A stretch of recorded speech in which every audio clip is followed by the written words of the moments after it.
보아하니 제사장 옷을 이렇게 만들어 입혀라 하는 내용이 출애굽기 28장 처음부터 끝까지 내용인데 이거 우리하고 무슨 관계가 있습니까? 도대체 구약 성경은 왜 이렇게 어려운 이야기들을 기록해 놓고 있는 것일까요? 우리와 별 관계없는 내용이 아닐까 하는 그런 생각이 들기도 합니다.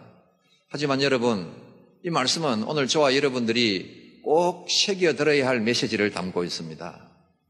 어떻게 이 말씀을 들어야 하느냐 하면 옷은 벗고 입는 것입니다.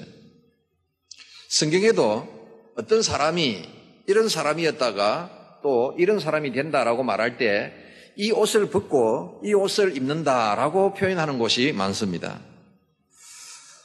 탕자의 비유를 보면 집 나간 아들이 돌아왔을 때 아버지가 새 옷을 내다 입힙니다. 그러니까 너는 내 아들인데 어디 나가서 그렇게 고생하고 돌아오느냐, 내 아들답게 내 아들로 살라 라고 하시면서 새 옷을 입혀주시는 것이죠. 입고 있던 누더기 옷을 벗기고. 그러니까 어떤 옷을 벗고 어떤 옷을 입는다는 말은 이렇게 살던 삶을 돌이켜 이런 자세와 태도를 가지고 살라라는 뜻을 가지고 있는 것이죠. 어거스틴의 회심을 도왔던 유명한 성경구절 로마서 13장 12절에도 보면 이렇게 썼습니다. 같이 한번 읽어보겠습니다. 시작. 밤이 깊고 낮이 가까웠으니 그러므로 우리가 어둠의 일을 벗고 빛의 갑옷을 입자. 우리가 믿고 그리스도인 하나님의 백성이 되었으니까 전에 입던 옷, 어두움의 옷을 벗어버리고 이제는 빛의 갑옷을 입어야 한다. 그게 그리스도인이라는 것이죠. 에베소서 6장 11절에도 마귀의 관계를 능히 대적하기 위하여 하나님의 전신갑주를 입어라. 어떤 옷을 벗고 어떤 옷을 입는다는 것은 옷을 입고 벗는다는 의미 이상의 내가 이런 사람이었는데 이제는 이렇게 살아간다는 삶의 자세, 아니 어떤 신분의 변화를 말하는 것이죠. 그럼 여러분, 우리가 하나님의 백성으로서 어떤 옷을 벗어버리고 어떤 옷을 입어야 할까요? 벗어야 할 옷은 무엇입니까? 지금까지 우리가 출애굽기를 거의 끝까지 봐오고 있지만 벗어야 할 옷은 어떤 옷입니까? 애굽에서 입던 옷이에요. 벗어야 할 옷은 애굽의 옷입니다. 한번 여러분, 지금까지 여러분들이 쭉 들으셨던 출애굽기 내용을 생각해 보십시오. 하나님께서 히브리 백성들을 애굽에서 불러내시는 이야기가 출애굽기예요. 왜 하나님께서 히브리 백성들을 애굽에서 불러내셨을까요? 애굽에 어떤 사람이 살고 있습니까? 애굽에는 바로도 살고 있고요. 또 애굽 민족들도 백성들도 살고 있고요. 히브리 백성들도 살고 있습니다. 다양한 사람들이 살고 있어요. 근데 사람은 그가 처해 있는 위치와 신분에 따라 인생을 보는 관점과 사람을 보는 시각이 달라집니다. 바로는 어떻게 봤을까요? 바로는 독점 권력을 쥐고 있어요. 그러니까 내 권력을 사용해서 모든 사람을 내가 부릴 수 있고 그들을 부려서 내 배를 불릴 수 있다. 이게 내 인생이다. 이렇게 생각했을 거예요. 사람을 어떻게 봤을까요? 부려먹는 사람, 부려먹는 내 종들이라고 사람을 보았을 것입니다. 애굽 백성들은 어떻게 인생을 보았으며 어떻게 사람을 보았을까요? 애굽 백성들은 우리는 세상에서 제일 힘 있는 나라, 그러니까 우리보다 힘 없는 나라보다 훨씬 우월감을 느끼면서 자부심을 가졌을 거예요. 그리고 힘 없는 나라들을 침략해서 그들을 종으로 잡아와 얼마든지 그들을 부려먹을 수 있는 것이 이것이 인생이고 이것이 사람이라고 생각했을 것입니다. 히브리 사람들은 어떻게 생각했을까요? 애굽 사람들에게 늘 핍박당하고 착취를 당하면서 살면서 인생을 그 핍박 속에서 그럭저럭 살아내는 것이 인생이다. 아마 그런 종류의 인생관을 가지고 있을 수 있고요. 또 사람을 볼 때에도 어떻게 하든지 큰 내 인생에 해를 당하지 않고 그냥 이럭저럭 인생을 살아내는 것이 그것이 인생이고 사람이다. 이렇게 보았을 가능성이 많습니다. 그러면 여러분, 애굽이라는 이 사회, 애굽이라는 이 세상 안에서 살았던 무리들, 바로와 같은 사람들, 애굽 백성들과 같은 사람들, 히브리 백성들과 같은 사람들이 가지고 있었던 인생, 또 사람을 보는 시각들 중에 옳은 것이 있었을까요? 바로의 인생관과 바로의 사람을 보는 시각이 옳았습니까? 애굽 백성들의 시각이 옳았습니까? 히브리 백성들의 시각이 옳았습니까? 다 틀렸습니다. 왜 그렇습니까? 애굽이라는 그릇된 가치 체계 위에서 세워진 그 사회, 그 세상 안에서 살다 보니, 그것이 고차가 된 사회 속에 살다 보니 거기 안에 살아가는 사람들의 생각도 그의 가치를 따라간다는 것이죠. 그러니까 히브리 백성들은 하나님의 백성들로서 그 안에서 살아서는 안 되겠다는 것이죠. 그렇게 살아가는 생각과 가치 체계를 벗어버리라는 것입니다. 하나님의 말씀에 따라서 살아가는 새 삶을 살라는 것이, 그래서 그들을 애굽에서 불러내신 것입니다. 그러면 여러분, 애굽에서 종살이 하던 히브리 백성들이 애굽에서 나오고 난 다음에 인생에 대하여, 사람에 대하여 어떤 생각을 하게 되었을까요? 혹시 이런 생각을 한 것이 아닐까요? 야, 이제 우리가 애굽에서 벗어났다. 자유의 백성이 됐다. 나도 내가 무엇이든지 누구에게 간섭을 받지 않고 억압을 받지 않고 마음대로 할 수 있게 됐다. 그러니까 내가 최선을 다해서 힘을 모아가지고 스스로 힘을 길러서 바로같이 한번 되어보자. 남을 부려먹는 사람. 다른 사람의 힘을 내가 부려먹어서 내 삶의 편리를 도모하는 사람. 바로 같은 사람, 아니 바로보다 더한 사람이 한번 되어보자. 이런 생각을 혹시 가졌을 수 있지 않을까요? 또 애굽 민족들과 같이, 백성들과 같이 우리 민족도 다른 민족을 이제 한번 부려먹는 위치에 서보자. 이런 생각을 했을 가능성이 있지 않을까요? 근데 만약에 그들이 그렇게 된다면 하나님께서 그들을 애굽에서 불러내신 목적을 이루는 것일까요? 이루지 못하는 것일까요? 그건 하나님께서 그들을 애굽에서 불러내신 목적을 이루지 못하는 것입니다. 만약 여러분 히브리 백성들이 그런 인생, 그런 민족이 되고자 했다면 그들은 몸은 지금 애굽에서 벗어났지만 그들의 마음은 여전히 애굽 안에서 살고 있는 것입니다. 그들 안에서 애굽이 반복되고 있고 재생산되고 있는 것입니다. 아니 어쩌면 그들의 내면에서 애굽은 더 번창하고 있는지도 모릅니다. 우리가 지금 사는 세상도 사실은 똑같습니다. 바로와 같은 사람이 있고요. 애굽 같은 나라들이 있고요. 히브리 백성 같은 이런 사람들이 다양하게 존재하지요. 그 중에서 모든 특권을 자기에게 집중시키는 현대판 바로와 같은 권력자들도 있고요. 힘없는 민족을 차별하고 착취하고 억누르고 필요 이상의 자부심을 가지고 살아가는 강대국의 어떤 백성들이 있다면 그들은 애굽 민족과 같은 사람일 것입니다. 또 어쩔 수 없이 나는 힘이 없기 때문에 착취당하면서 그 속에서 인생을 생각하고 그 속에 사람을 생각하며 살아가는 히브리 백성 같은 사람들도 있죠. 약소국가의 백성들. 그러니까 히브리 백성들이 애굽에서 나와야 했던 이유는 지금까지 너희들 애굽에서 고생했으니까 그 삶을 이제 내가 보상해 줄게. 너희들은 하나님 백성이니까 좀 이제는 좀 편하게 자유롭게 그리고 힘을 길러서 누구보다 떵떵거리면서 한번 살아봐. 그래서 하나님께서 히브리 백성들을 애굽에서 불러내신 것이 아니라는 것이죠. 오랫동안 그들이 애굽에서 살아가면서 나도 모르는 사이에 애굽의 관점으로 세상을 보고 사람을 보는 이런 습성이 들어있어요. 그 환경을 벗어나야 했기 때문에 하나님께서 히브리 백성들을 애굽에서 불러내신 것입니다. 우리 이야기를 해보면 우리가 이제 예수 믿고 하나님의 백성, 자유의 백성이 되었습니다. 어떻게 살아가는 것이 예수 믿는 자의 삶일까요? 여러분 예수 믿었기 때문에 앞으로 내 삶은 어떻게 되어야 한다고 생각하고 계시는 거예요? 더 높은 자리에 앉게 되고 더 많은 것을 차지하게 돼서 그래서 높은 자리 차지한 그 많은 것들 때문에 내가 다른 사람들보다 더 편리하고 편안하고 다른 사람들보다 더 자유롭고 그래서 행복을 누리게 되는 것이 그리스도인의 삶일까요? 그게 아니라 하나님께서 히브리 백성들을 애굽에서 불러내신 것이 그들이 가지고 있던 그릇된 사고와 삶의 체계와 인생과 사람을 보는 관점을 벗어나도록 그들을 불러내신 것처럼 우리가 예수 믿고 하나님의 백성이 된 것도 세상 사람들이 가지고 있는 진짜 행복의 길이 어디에 있는지 모르고 살아도 행복을 찾지만 찾을 수 없는 그 길을 중단하고 하나님께서 우리에게 주시는 자유와 행복을 찾아서 살아가라고 우리를 불러내신 것입니다.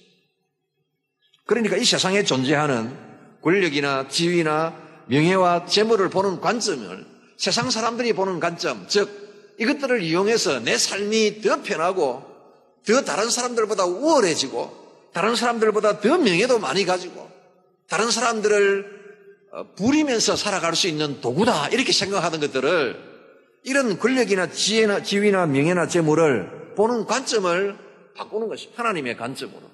그것들은 다른 사람을 세상을 섬기도록 내게 주어진 도구라고 그것들을 바라보면서 그렇게 살았더니 내 생각이 그렇게 변화된 그 자리에서 내가 느끼게 되는 이 세상, 정말 내가 모든 것을 내가 움켜쥐고 내가 더 가지고 다른 사람을 부려먹고 살 때에 나에게 행복이 오고 자유가 있는 줄 알았는데 오히려 내 손에 쥔 것을 내놓고 살아갈 때에 진짜 거기에 자유가 있고 행복이 있다는 것을 발견하고 경험하며 살아가는 사람들.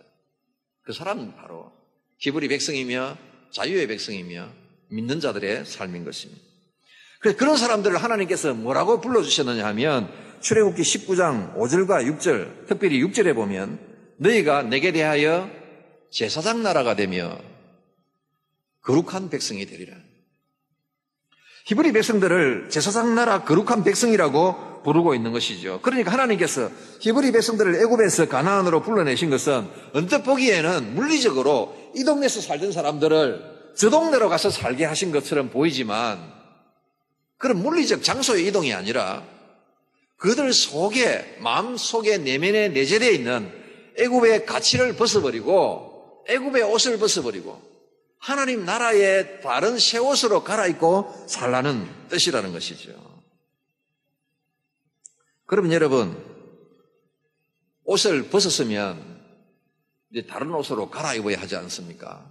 그들이 애굽의 옷을 벗어버려야 했다면 애굽의 가치와 그들이 세상을 향하여 가지고 있는 관점과 시각을 내버려야 했다면 이제는 어떤 시각, 어떤 관점을 가져야 합니까? 어떤 옷을 입어야 할까요? 그것이 바로 이제 방금 애굽에서 나와서 시내산을 거쳐서 가나안으로 향하여 가고 있는 이제는 정말 자유의 몸이 된 초년병들에게 제사장 옷을 이렇게 지으라고 가르쳐 주신 하나님의 말씀 속에 그들이 이제 어떤 옷을 입어야 하는지가 이 속에 들어있는 것입니다. 그러니까 입어야 할 옷은 이제 제사장의 옷입니다. 내가 이제 자유의 몸이 됐어요. 보통 사람이 생각하면 이제 자유의 몸이 됐으니까 이제 내 마음대로 할 수 있다. 하나님께서 그렇게 하면 안 된다는 것이죠. 내 마음대로 하는 것이 내 자유를 보장해 주지 않는다. 너는 참 가치, 그러니까 진리, 자유, 정의, 사랑, 평화 이런 데 헌신하며 살아가는 것이 너에게 진정 자유를 주는 삶이다 라고 하시고 십계명을 주신 것이죠. 또 그렇게 살아가는 것이 진짜 자유와 평화를, 행복을 누리는 길임을 다른 사람들에게 보여주고 다른 민족들에게 보여주는 것이에요. 그것이 바로 제사장이며 제사장 나라예요. 제사장이 어떤 사람입니까?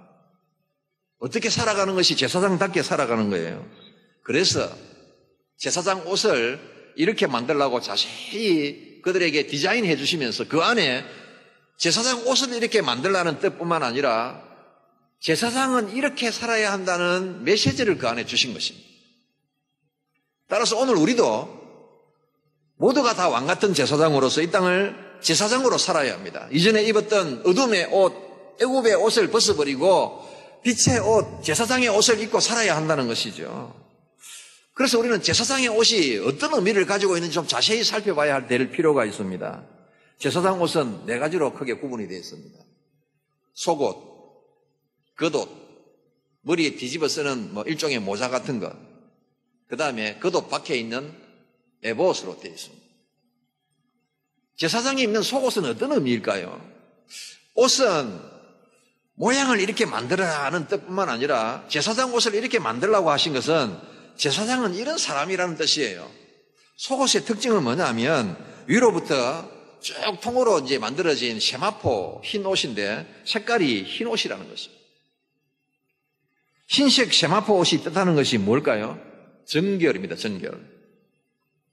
그러니까 사람은 속옷이 안 보여요. 하나님은 다 보신다는 것이죠. 하나님 앞에 정결한 삶을 살라는 것입니다. 사람이 정결합니까? 사람 정결하지 않습니다. 어떻게 정결한 백성이 됩니까? 제사장은 원래 죄 한 번도 안 지은 사람이라서 정결한 사람입니까? 그게 아닙니다. 요한계시록 7장 13절 14절에 보면 이런 말씀을 합니다. 14절을 보겠습니다. 14절 다 같이 읽습니다. 시작. 내가 말하기를 내 주여 당신이 아시나이다 하니 그가 나에게 이르되 이는 큰 환란에서 나오는 자들인데 어린 양의 피에 그 옷을 씻어 희게 하였느니라. 세마포 옷을 입은 성도들을 말하는 거예요. 그들이 어떻게 희어졌는가? 어린 양의 피에 그 옷을 씻어 희게 된 사람들입니다. 제사장은 어떤 사람입니까? 보통 사람과 달리 죄를 한 번도 안 지은 사람이 아니라 비록 그는 역시 죄를 지은 사람이지만 그리스도의 보혈에 그 죄를 씻어 희게 된 사람, 하나님 앞에 자신의 죄를 고백하고 회개하고 용서받은 사람이라는 뜻이지요. 그 사람이 제사장이에요.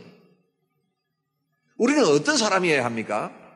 비록 우리도 죄를 지을 수밖에 없는 연약한 인간이지만 그리스도의 보혈에 우리의 죄를 씻어 정결하게 되는 사람이어야 한다는 것이죠. 죄를 짓고 죄를 품고 죄 속에서 살아서는 안 되는 사람이라는 뜻입니다. 겉옷은 뭐 겉옷? 겉옷은 목에서부터 발끝까지 쭉 통으로 된 옷, 제사장의 옷은. 근데 이 옷의 색깔이 청색입니다. 청색은 하늘을 뜻합니다. 우리가 이 땅을 걸어갑니다. 매일 이 땅의 삶을 걸어가며 이 땅의 것을 생각할 수밖에 없는 사람들입니다. 그러나 이 땅에 살고 이 땅의 삶을 걸어가고 우리의 발걸음도 땅을 딛고 살아가기 때문에 우리의 생각마저도 늘 이 땅의 사고방식대로 생각하며 살아가는 사람이 되면 안 된다는 것이죠. 비록 이 땅의 삶을 살아가지만 그 마음에는 하늘의 뜻을 품는 사람이어야 한다는 것이죠. 그 사람이 제사장이에요. 우리로 치면 어떤 사람입니까? 주일날 와서 예배드리고 그러다가 집으로 돌아가거나 직장으로 돌아가거나 사회로 돌아가면 하나님의 나라의 삶의 방식은 한 번도 생각하지 않고 오로지 다른 사람들이 살아가는 방식을 따라서 발빠르게 그렇게만 살아가는 것은 제사장의 삶이 아니라는 것이죠. 비록 우리가 6일 동안 세상에 이 땅의 길을 신을 신고 걸어가지만 우리 마음에는 하늘의 길을 품고 그 길을 가는 사람이 제사장이라는 것입니다. 제사장의 옷에는 금방울이 하나 달려 있습니다. 그러니까 움직이면 딸랑딸랑 소리가 나는 거죠. 이 방울을 왜 달아놨을까요? 제사장이 1년에 한 번 대제사장이 지성소에 들어가 백성들의 죄를 사하는 제사를 드린 짐승의 피를 언약궤에 뿌리고 그렇게 하지 않습니다. 근데 제사장이 대속죄의 일에 지성소에 들어가면 온 백성들이 거기에 관심이 집중이 돼요. 왜냐하면 내 죄를 씻으러 들어갔으니까. 근데 대제사장이 지성소에 들어갈 때에 백성들의 죄를 대속하기 위해서 들어가니까 먼저 자신이 하나님 앞에 정결을 해야 돼요. 그래서 지성소에 들어가기 전에 대제사장이 자신을 먼저 정결케 하는 의식을 합니다. 근데 만약에 대제사장이 습관을 따라서 함부로 자신의 죄를 하나님 앞에 고하지 않고 씻지 않고 그리고 그냥 예사로 지성소에 들어갔다고 생각해 보십시오. 그럼 하나님의 진노를 사게 되는 거예요. 더러 대제사장이 지성소에 들어가서 함부로 들어갔다가 하나님 앞에 지은 죄 회개하지 않고 정결케 하지 않고 함부로 들어갔다가 죽는 일이 발생한 거예요. 그러니까 제사장의 옷에 방울을 달아놓습니다. 그러면 대제사장이 지금 지성소 안에 들어갔습니다. 밖에 있는 사람은 안 보이지요. 그런데 하나님의 진노를 사서 죽는지 살아있는지 어떻게 합니까? 제사의식을 하면서 몸을 움직이면 방울 소리가 딸랑딸랑 나야 되죠. 그래서 방울을 달아놓은 것입니다. 아, 제사장이 안 죽었구나 생각하는 것입니다. 죄인된 우리가 하나님 앞에 선다는 것은 그렇게 두려운 일입니다. 제사장은 어떤 사람입니까? 그렇게 내가 하나님 앞에 선다는 것이 그렇게 두려운 일임을 알고 비록 우리는 죄에 물들어 살아갈 수밖에 없는 사람들이지만 하나님을 의식하면서 하나님 앞에 정결을 유지하며 살려고 노력하고 애쓰는 사람이어야 한다는 것이죠. 그것이 제사장이에요. 모자는 어떤 의미가 있을까요? 모자는 그냥 우리가 쓰는 이런 현대식 모자가 아니라 중동 사람이 쓰는 터번과 같은 그런 형식의 이제 천을 이렇게 둘둘 감은 것인데, 그 천보다 더 중요한 것이 그 앞에 붙이는 패가 하나 있어요. 여호와께 성결이라고 써붙여 놓은 것입니다. 왜 그렇게 머리에다가 여호와께 성결이라고 써붙여 놨을까요? 우리의 이 머리로 이 세상을 살아가면서 수없는 생각들이 스쳐 지나가는 거예요. 우리의 생각에서 우리의 행동이 나오는 것입니다. 그래서 우리의 생각부터 먼저 하나님 앞에 정결하게 하라는 것이죠. 그런 사람이 제사장입니다. 그러니까 속옷이나 겉옷이나 이런 모자를 보면 제사장은 어떤 사람이냐 하면 하나님을 향하여 보이지 않는 부분까지, 비록 우리가 이 땅의 삶을 살아갈 수밖에 없는 사람이지만 그럼에도 불구하고 우리의 내면에는 하나님을 향하여 정결한 생각과 삶을 품고 살아가는 사람, 그 사람이 제사장이라는 것이죠. 보통 우리는 이 땅의 삶을 살아가면서 사람을 많이 의식하고 조금 지위가 있으면 언론이나 여론을 의식하고, 그래서 사람들 앞에 잘 보이기 위해서 꾸미고 그렇게 살아갑니다. 제사장은 어떤 사람입니까? 사람보다도 하나님을 먼저 생각하는 사람. 사람들은 내 보이는 것밖에 볼 수 없지만 내 보이지 않는 속까지, 내면까지 다 보시는 하나님 앞에 정결하게 살아가는 사람, 그 사람이 제사장이라는 거예요. 제사장의 옷 가운데 네 부분이 있다고 했는데, 속옷, 겉옷, 그리고 이 머리에 쓰는 터번, 모자는 그런 의미로 하나님 앞에서 성결한 사람이라는 뜻이에요. 그리고 하나 더, 에봇, 이 제사장이 걸치는 이제 조끼 같은 것인데요. 이건 이제 금색 실과 청색, 자색, 홍색 실로 된 이 앞치마, 뒷치마예요. 이 앞치마하고 뒤에도 이렇게 되어 있어가지고 이걸 가운데 이 견대로 연결한 것인데요. 이 견대 위에 호박 보석을 답니다. 여기 하나, 여기 하나. 그리고 이 호박 보석에 각각 한쪽에 6지파의 이름을 새겨 넣는 것입니다. 그리고 또 옷 앞에는 흉패를 붙이는데, 흉패는 12개의 보석이 달려 있어요. 그 보석 하나하나에마다 한 지파의 이름을 써 붙이는 것입니다. 무슨 뜻일까요? 제사장은 첫째는 하나님을 향하여 서는 사람이에요. 정결하게. 뿐만 아니라 동시에 제사장은 하나님만 늘 보고 사는 것이 아니라 하나님을 보고 이 땅의 백성들을 향하여 서는 사람이라는 것이죠. 사람을 마음에 품고 그들을 보석처럼 소중히 여기며 살아가는 사람, 그 사람이 제사장이라는 것입니다. 이 제사장의 에봇에는 하나의 특별한 기구를 넣어두는데 우림과 둠밈이라는 것입니다. 그것은 완전과 빛을 상징하는 것인데, 이것 가지고 하나님의 뜻을 물을 때 쓰는 도구예요. 왜 제사장의 옷에 우림과 둠밈이라는 이런 하나님의 뜻을 묻는 도구를 넣어놨을까요? 제사장이 백성들을 다스릴 때에, 백성들을 판단할 때에 내 뜻으로 하지 않고 하나님의 뜻으로 한다는 것입니다. 그러니까 이 제사장의 옷에는 두 가지 의미가 고스란히 들어있어요. 하나는 하나님을 향하여 정결한 삶, 또 하나는 백성들을 향하여 그들을 가슴에 품고 사랑하는 삶입니다. 이렇게 살아가는 삶은 애굽에서의 삶의 방식과는 전혀 다른 삶입니다. 애굽에서는 어떻게 합니까? 하나님에 대하여 무관심하지요. 온갖 우상을 섬깁니다.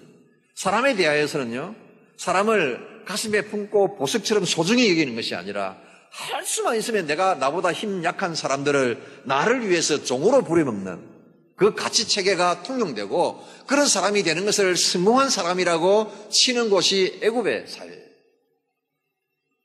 그런데 하나님의 백성들은 그와는 전혀 다른 방식으로 이 땅의 삶을 살았더니 범사에 감사할 일이 생기고, 그렇게 살았더니 하나님께서 내 삶의 구석구석에 은혜를 주시고, 그렇게 살았더니 진짜 내가 찾던 행복이 거기에 있더라는 것을 다른 사람들에게, 다른 민족에게 보여주는 사람이 제사장이고 제사장 나라인 것입니다. 여러분, 왜 이런 메시지가 히브리 백성들에게 중요합니까? 제사장 옷을 왜 그들에게 설명해주고 왜 그렇게 자세하게 이렇게 성경에 기록해야 합니까? 그들이 애굽에서 살았던 삶을 생각해 보십시오. 온 천지 우상이에요. 그러니까 이런 이방 나라의 우상들은 한두 신들을 섬기는 것이 아닙니다. 여러 신들 다 신교라고. 저도 그들의 행복을 위해서, 그들의 안녕을 위해서, 그들의 성공을 위해서 수많은 신들을 섬겼고, 또 사제들은 그 우상들을 섬기면서 백성들에게 그 우상들을 섬기며 살아가는 것이 바로 이 땅에서 성공하는 길이라고 가르치고 종용한 것이죠. 그런 점에서 우리 시대는 애국과 많이 닮았습니다. 애국의 우상들은 눈에 보이는 우상입니다. 단 우리 시대의 우상은 눈에 보이지 않는 우상이에요. 이른바 현대판 애국의 우상이라고 말할 수 있을 것입니다. 이렇게 말씀드리면 벌써 우리 마음속에 떠오르는 것이 있습니다. 오늘 우리의 시대가, 현대가 어느 쪽으로 많이 기울었는지. 첫째는 성공주의라는 우상이에요. 내가 성공할 수 있다면 내 안에 있는 모든 것을 거기다 다 갖다 바칠 수 있다.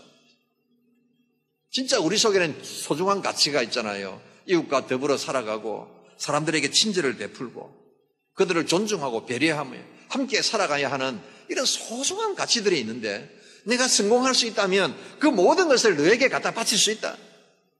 이게 성공주의라는 우상이에요. 또 하나는 권력주의, 비슷한 말이죠. 권력이 행복으로 가는 길, 내가 다른 사람보다 더 큰 힘을 가지는 것이다. 그렇게 할 수 있다면 내가 모든 것을 거기에 다 갖다 바칠 수 있다. 내가 다른 사람들보다 더 많은 권력을 가지고 내가 그 사람들보다 우월하다는 우월의식을 가지고 살 수 있다면 모든 것 다 포기할 수 있다는 것이. 우리의 인간성도 다 거기다 갖다 바치는 것이. 이런 우상 숭배가 계속되는 한 우리는 애굽에서 벗어날 수가 없는 것이죠. 비록 우리는 내 마음대로 하면서 살아갈 수 있는 자유의 몸으로 살아가고 있다 할지라도 여전히 우리는 애굽에서 매여 사는 것입니다. 제사장은 어떤 사람일까요? 이런 가치가 팽배한 세상 가운데서 여전히 그럼에도 불구하고 그 모든 세상의 가치들이 하나님의 창조와 생명의 가치들에 어긋난다는 사실을 선포하면서 말씀의 가치를 따라서 사람을 사랑하고 존중하고 배려하며 함께 더불어가는 살아가는 공동체를 이루며 살아가겠다는 결단을 하고 살아가는 사람이 바로 제사장이라는 것입니다. 빼놓을 수 없는 것이 물질주의지 않습니까? 제사장 의복이 말하는 것은 뭡니까? 옷에다가 12지파의 이름을 새기고 흉패에 달고 제사장의 삶은 이 땅의 백성들을 향하여 서서 살아가는 삶이라고 말하는 것이 뭡니까? 사람을 존중히 여기라는 것입니다. 사람을 보석처럼 귀하게 여기라는 것입니다. 비록 우리 눈으로 볼 때 사람은 허물이 많아서 보석처럼 완전하지도 않고 그렇게 존중히 여길 만한 구석이 없어 보이는지도 몰라요. 그러나 제사장의 삶은 어떤 사람입니까? 이 물질주의가 팽배한 세상, 사람보다 물질을 더 소중히 여기는 애국과 같은 세상, 내 물질을 더 많이 쌓아놓기 위해서 사람을 괴롭히고 그들을 부려먹는 세상 속에서 아니다. 하나님의 나라는 그럼에도 불구하고 물질보다 사람이 더 소중하다라고 선포하며 살아가는 사람이 바로 제사장이라는 것입니다. 우리 자신에 대하여서는 하늘을 우러러 한 점 부끄러움이 없도록 살기로 다짐하고 자신에 대하여는 엄격하지만 다른 사람에 대해서는 연약한 것이 인간인 것을 알고 그들을 내가 사랑하며 품고 존중하며 배려하며 살아가는 것입니다. 그러다 보면 우리 시대의 우상 중에 하나가 물질주의입니다. 사람을 물질보다 더 뒤에 놓는 것. 물질이 사람보다 더 앞서 있는 것입니다. 이런 세상에서 우리는 어떻게 살아야 합니까? 예수님께서 이런 양 비유를 들어주신 이유가 바로 그것입니다. 100마리 양을 가진 목자가 한 마리 양이 뒤쳐져 잃어버렸어요. 99마리의 양을 우리에다가 매두고 한 마리 양을 찾아 들로 산으로 다닌다는 말씀입니다. 여러분, 길을 잃어버린 양은 못난 양이에요. 몸에 뭔가 장애가 있어서 빨리빨리 따라올 수 없던 양이었든지 아니면 뭔가 이 생각에 문제가 있어가지고 그냥 목자를 잃어버렸든지 뭔가 문제가 있는 양이에요. 경제적인 논리로 보거나 효율성의 논리로 보면 한 마리 양을 찾기 위해서 99마리 양을 우리에 매에 두고 찾아 나서는 것은 그 어리석은 짓이에요. 99마리 양을 잘 돌봐서 새끼를 치면 금방 그보다 더 우수한 새끼를 치고 더 잘 될 텐데 당장에 그런 논리가 나오는 것이죠. 예수님께서 이 비유를 우리에게 왜 말씀하셨는가요? 우리는 그런 세상의 가치를 따라 살아가는 사람이 아니라 한 생명을 어떤 물질보다 소중히 여기는 바로 하나님 나라의 가치, 제사장의 삶을 살아야 할 사람이라는 것이죠. 그래서 99마리의 양을 우리에 매두고 잃어버린 한 마리의 양을 찾아 들로 산으로 위험을 무릅쓰고 다니는 사람, 그 사람이 바로 그리스도인이며 목자며 제사장이라는 것입니다. 그래서 바울이 갈라디아서 4장 19절에 뭐라고 했느냐면 나의 자녀들아 너희 속에 그리스도의 형상을 이루기까지 다시 너희를 위하여 해산하는 수고를 한다 그랬어요. 한 사람을 보석과 같이 소중히 여겨서 그 사람이 그리스도 안에서 건강하고 당당한 사람으로 설 수 있도록 마치 산모가 아이를 품고 아이를 해산하는 수고를 하듯이 그렇게 사람을 위하여 수고하며 살아가는 사람, 그 사람이 바로 바울이고 제사장이라는 것입니다. 사랑하는 성도 여러분, 이것이 출애굽기, 지금까지 저와 여러분들이 보아온 출애굽기 전체의 메시지예요. 물론 쉬운 일도 아니고 우리가 그럴 수 있는 능력이 있는 것도 아닙니다. 그래서 하나님께서 우리에게 뭐라고 말씀하시느냐 하면 우리에게 계명을 주실 뿐만 아니라 내가 너희와 항상 함께 동행한다고 너희 가운데 성막을 세우라고 말씀하신 것입니다. 우리를 하나님의 백성으로 부르신 것도 그냥 이제 좀 편하게 살아라 그런 말씀이 아니라 이 세상의 애굽의 가치가 팽배한 세상 속에서 하나님 나라의 가치를 선포하고 당당하게 제사장으로 살라고 우리를 부르신 것이죠. 그래서 베드로전서 2장 9절에 보면 너희가 택하신 족속이요 왕같은 제사장이다. 어떤 특별한 레위인들만, 어떤 일단의 특별한 무리들만 제사장이 아니라 하나님께 부름받은 백성들이 다 왕같은 제사장이라는 것이죠. 어떻게 살아야 할까요? 여러분들은 제사장으로서 2018년을 어떻게 살아가고 있으며 어떻게 살아가시려고 합니다. 하나님 앞에 사람들이 보이지 않는 부분에까지 하나님 나라의 가치를 따라서 살아가는 정결한 삶으로 하나님을 향하여 서야 되고요. 세상의 사람들을 향하여는 그들이 마치 우리가 가질 수 있는 어떤 소중한 보석보다도 더 소중한 보석으로 여기면서 사람을 대하고 살아가는 거죠.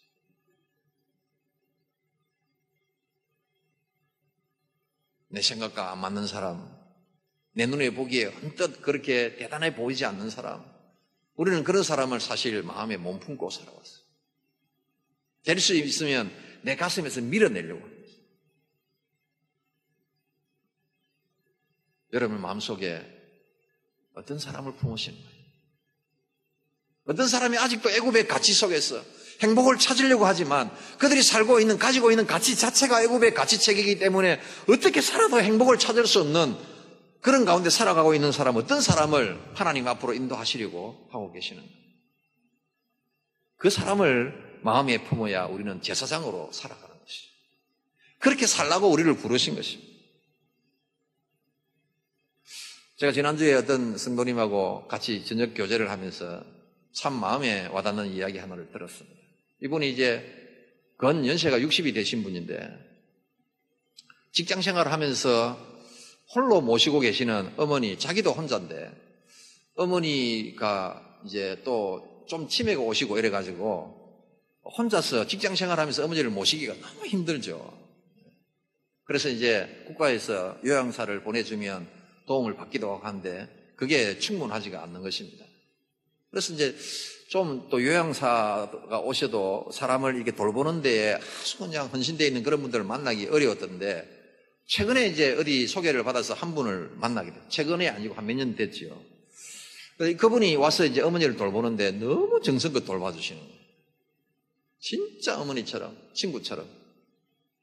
그래 이제 가까워지더니 급기야는 자기가 어머니 모시고 둘이 살고 있는데 이분이 와서 어머니하고 밤새 같이 주무시 자기 집이 있는데 바로 옆에 거기 자기 자녀들도 있는데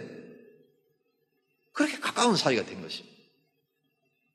그랬더니요, 이분이 이제 요양사 이분도 나이가 60대 후반의 사람인데 40된 이런 이제 자녀들, 딸들이 있는데 딸들이 엄마가 여기 와서 이분을 이제 돌보고 섬기고 있으니까 딸 둘이 와보는 거예요, 자꾸 집에.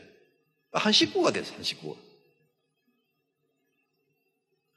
근데 이 딸들이 둘이 오니까 출가한 사람이다 보니까 손녀들이 또 오잖아요. 그래서 아파서 들어 누워있는 자기 이제 아직까지 좀 치매 증세가 있는 어머니 노모에게 와서 이렇게 안아드리고 또 뽀뽀해드리고 막 이렇게 막 한 가족이 됐다는 거지. 제가 지금 이렇게 이야기하면 거의 현대를 살아가는 우리에게는 그건 어쩌다 있는 일이지 가능하지 않다라고 다 우리 그렇게 생각하고. 근데 실제로 여러분, 이 세상 가운데 그렇게 살기로 다짐하고 결심하고 살아가는 사람이 제사장이고, 제사장은 그래야 한다라고 오늘 제사장 옷을 이렇게 만들어라고 말씀하신 이 말씀 속에 그 메시지가 들어있는 것이. 만약 우리가 지금 이 순간도 진짜 자유와 행복이 어디 있는지 모르고 애굽의 가치 속에 살아가는 사람들, 어떤 사람을 하나님 앞으로 인도하기 위해서 간절히 그 사람을 위하여 기도하고 마음에 품은 사람이 없다면 우리는 지금 제사장답지 않게 살아가고 아직도 애굽의 옷을 입고 살아가는 것입니다. 최근에 우리가 미얀마에 예배당을 하나 세웠습니다. 진짜 정말 남들이 보면 모든 교회들이 다 하는 일이다 싶지만 우리로서는 때리는 일을 정말 모처럼 한 것입니다. 우리가 건물 하나 지었다라는 뜻보다 그곳에서 선교사님들이 열심히 사람을 전도해서 그곳에 와서 정말 새 생명 얻는 사람들이 생겨나면 우리가 어쨌든 그 일을 통해서 제사장의 역할을 한 것이다, 그렇게 볼 수 있습니다. 저는 한번 이런 꿈도 꾸어봅니다. 이제 제3세계 아프리카나 또 동남아시아나 이런 세계에 가서 선교사들을 후원하고 예배당 짓고 하는 것도 그건 소중한 일이지만 우리가 살아가고 있는 이 땅에도 진짜 건전한 교회가 아직도 더 필요합니다. 수많은 교회들이 있지만 참으로 제사장 나라답게, 백성들답게 간절하게 그런 교회들이 필요합니다. 그래서 우리가 우리의 힘을 모으고 우리가 사람을 보내고 우리가 물질을 보내서 우리의 손이 닿는 곳에서 교회가 세워지고 자립하는 그런 교회가, 개척교회를 하는 그런 것도 한번 마음속에 꿈을 꾸고, 그 이전에 저와 여러분들이 나는 제사장으로서 하나님을 향하여, 사람을 향하여 그렇게 서야 한다는 사실을 기억하면서 제사장에 주어진, 부여된 그 모든 특권들을 또 하나님으로부터 받아 누리며 살아가는 우리 모두가 되기를 주님의 이름으로 축원합니다.